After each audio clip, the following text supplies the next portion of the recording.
मजदूरों का शोषण नहीं चलेगा, मजदूरों का शोषण नहीं चलेगा, मजदूर अपना हक मांगता, मेहनत का दाम मांगता, हम अपना अधिकार लेके रहेंगे, अपना अधिकार लेके रहेंगे। तो शिक्षा देनी होगी, अरे गरीबी और बेरोजगारी के पुतले को जला दो, मिटा दो, अरे गरीबी को मिटा दो, अरे ठेकेदारी को जला दो, अरे ठेकेदारी को बर्बाद कर दो, अरे ठेकेदारी को जला दो, मिटा दो। ये पुतला एक संकेत है, ये संकेत है कि समाज में बुराइयां आज भी मौजूद हैं और इन बुराइयों के खिलाफ हमें बोलने की जरूरत है, हमें बात करने की जरूरत है। आज जब हम तमाम तरह की दिक्कतें देख रहे हैं, चाहे समाज में फैला हुआ जातिवाद हो, चाहे समाज में फैली हुई धर्म के नाम पर नफरत हो, चाहे समाज में फैली हुई गरीबी हो, इन पर आज बात नहीं की जा रही है। आज भी समाज में जो ऊपर का हिस्सा है, जो ऊपर बढ़ा हुआ है, जिसको हम अमीर कहते हैं, उसके पास तमाम सुख सुविधाएं हैं, उसके पास तमाम धन दौलत है, लेकिन वहीं पर हमारे देश के बहुसंख्यक लोगों के पास, जो देश के गरीब लोग हैं, जो देश की गरीब आबादी है, उसके पास आज भी जीने भर के लिए पूरे साधन नहीं है। आज भी गरीबी के कारण देश का आधी आबादी कुपोषण की शिकार है। यानी इस देश में अगर 140 करोड़ की संख्या है तो उसमें से 70 करोड़ की आबादी लगभग कुपोषण की शिकार है। कुपोषण का क्या मतलब होता है? कुपोषण का मतलब होता है कि एक व्यक्ति को एक दिन में खाने के लिए जितना खाद्य सामग्री या अनाज या भोजन चाहिए उतना उसको नहीं मिलता है, उससे कम मिलता है, जिसके कारण उसका शरीर कमजोर होता है। शरीर कमजोर होने से बीमारियां लगती हैं और बीमारी के कारण शरीर, जो कमजोर शरीर है, वो मारा भी जाता है। तो कुपोषण आज भी देश में बड़ी समस्या है।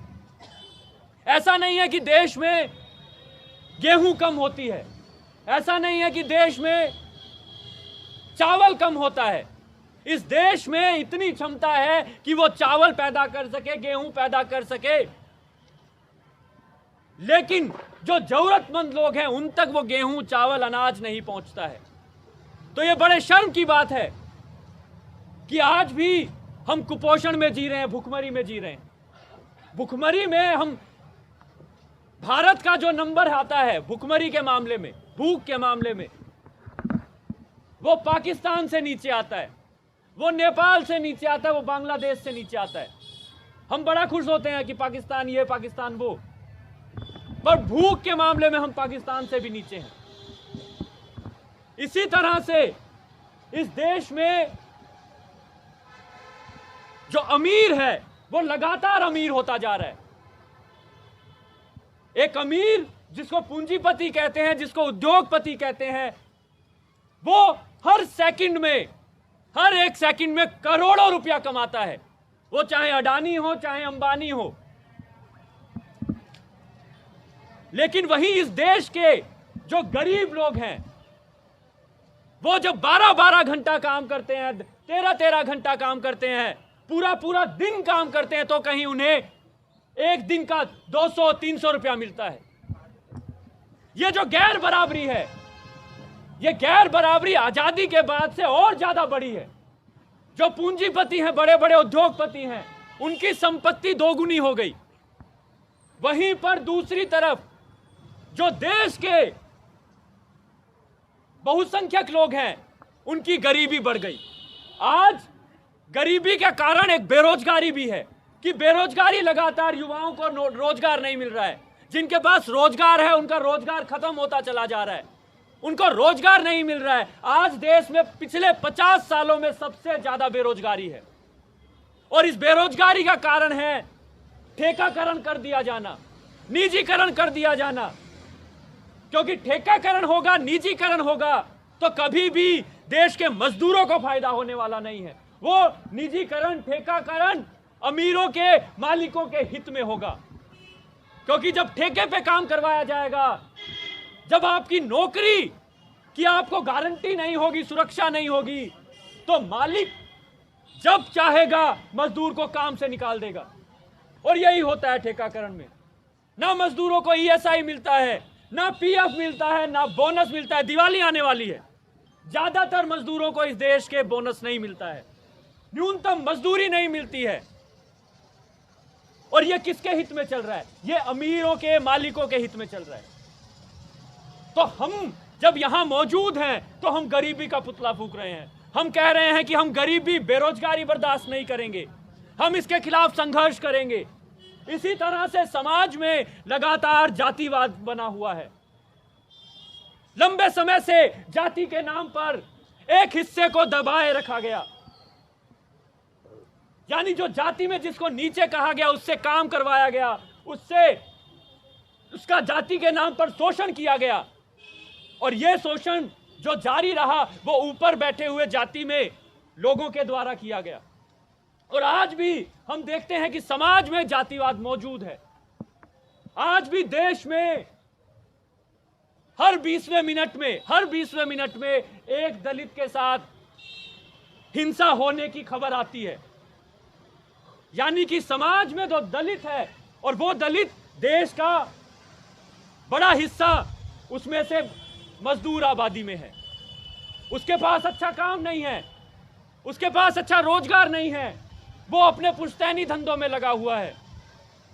तो जातिवाद की जो समस्या है, हमें उसके खिलाफ भी लड़ना पड़ेगा। उसका पुतला भी आज हमने जलाया। इसके अलावा जो आज एक और बड़ी समस्या उभर कर आई है हमारे सामने, वो है सांप्रदायिक दंगों की। जब जब सांप्रदायिक दंगे हुए हैं इस देश में, तब तब इस देश के गरीबों को नुकसान उठाना पड़ा है, तब तब इस देश के मजदूरों को नुकसान उठाना पड़ा है, तब तब इस देश के बहुसंख्यक आबादी को नुकसान उठाना पड़ा है। क्योंकि दंगे में हम जानते हैं किसी गरीब का भला नहीं होता। हम जानते हैं दंगे में जब संपत्ति तबाह होती है, जब लोगों के घर उजड़ते हैं, तो उसमें आम लोगों की जिंदगी प्रभावित होती है। दंगों से हमेशा जो फायदा होता रहा है वो फायदा अमीरों को होता है और नेताओं को होता है। वास्तव में असली समस्या ये नेता हैं और देश के अमीर हैं जो अपना हित बनाए रखने के लिए लोगों को लड़वाना चाहते हैं। वो चाहते हैं कि हमारा ध्यान बेरोजगारी की तरफ ना जाए। और वो कैसे नहीं जाएगा? जब हम आपस में लड़ेंगे। जब हम आपस में लड़ेंगे तो हमारा ध्यान बेरोजगारी पर नहीं जाएगा। जब हम आपस में लड़ेंगे तो हमारा ध्यान बेकार स्वास्थ्य सुविधाओं पर नहीं जाएगा। जब हम आपस में लड़ेंगे तो हमारा ध्यान गरीबी पर नहीं जाएगा। जब हम आपस में लड़ेंगे तो हमारा ध्यान देश में जो बनी हुई अशिक्षा है उस पर नहीं जाएगा। लेकिन हमें सोचना पड़ेगा कि हमें किस ओर ध्यान लगाना है। हिंदू मुसलमान के जो दंगे करवाए जा रहे हैं उस तरफ लगाना है, या हमें ध्यान उन मुद्दों पर लगाना है जो हमारे जिंदगी से जुड़े हुए हैं। हमारी जिंदगी से क्या मुद्दा जुड़ा हुआ है? हमारी जिंदगी से जुड़ा हुआ मुद्दा है कि अगर मैं एक मजदूर हूं तो फैक्ट्री में मेरा शोषण ना हो। अगर मैं एक मजदूर हूं तो फैक्ट्री में मेरा शोषण ना हो, मुझे ईएसआई मिले, मुझे पीएफ मिले, मुझे बोनस मिले, मेरा हर साल तनख्वाह में, वेतन में बढ़ोतरी हो। यह हमारा मुद्दा है। अगर मैं एक छात्र हूं तो मेरे लिए सवाल है कि हमें अच्छी शिक्षा मिले, चाहे सरकारी स्कूलों में, चाहे सरकारी विश्वविद्यालयों में।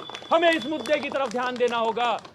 अगर मैं युवा हूं तो मेरे लिए मुद्दा होगा, हमारे लिए मुद्दा होगा कि हमें एक अच्छा रोजगार मिले जहां पर किसी की मेहनत, किसी की लूट ना बने, यानी हम एक सुरक्षित माहौल में काम कर सके। हमें इस मुद्दे पर सोचना होगा। अगर हम एक महिला हैं, समाज में रहने वाले, तो हमारे लिए यह मुद्दा होगा कि समाज में महिलाओं के लिए सुरक्षित माहौल रहे। अगर मैं एक दलित हूं तो तो समाज में ऊपर की जाति के लोग नीचे की जातियों को, जिसको दलित कहा जा रहा है, उनको दबा कर ना रख सके। हमारे असली मुद्दे ये हैं। और हम जानते हैं कि हमारी लड़ाई जो सबकी शिक्षा की लड़ाई है, जो सबके रोजगार की लड़ाई है, जो सबके शोषण से मुक्ति की लड़ाई है, इसको हम इसी जज्बे के साथ आगे जारी रखेंगे। और आप सबसे अनुरोध करूंगा कि इस पुतले को जलाकर अपने घर पे मत बैठ जाइए कि आज हमने जला दी गरीबी, आज हमने जला दी बेरोजगारी, आज हमने जला दी भुखमरी, आज हमने मिटा दिया सांप्रदायिकता, आज हमने खत्म कर दिया जातिवाद। ये रावण बार बार आएगा, ये पुतला हमें बार बार जलाना पड़ेगा। और मैं आपसे अनुरोध करूंगा कि आप ये संकल्प लें कि आने वाले कुछ सालों में हमें गरीबी का पुतला जलाने की जरूरत ही ना पड़े, हम समाज से गरीबी को खत्म कर दें। मैं आपसे अनुरोध करूंगा कि हम बेरोजगारी को समाज से खत्म कर दे, जातिवाद को खत्म कर दे, सांप्रदायिकता को खत्म कर दे। और वो तभी होगा जब हम सभी जाति, सभी धर्म, सभी लिंग के लोग एक साथ मिलकर अपनी असली मुद्दों के लिए, शिक्षा का, रोजगार का, नौकरी का, इन मुद्दों के लिए एकजुट होकर लड़ेंगे। तभी हम सही मायने में भगत सिंह के सपनों का समाज बनाएंगे, तभी हम सही मायनों में ज्योतिबा फूले का समाज बना पाएंगे, तभी हम सही मायनों में अशफाक और बिस्मिल का समाज बना पाएंगे।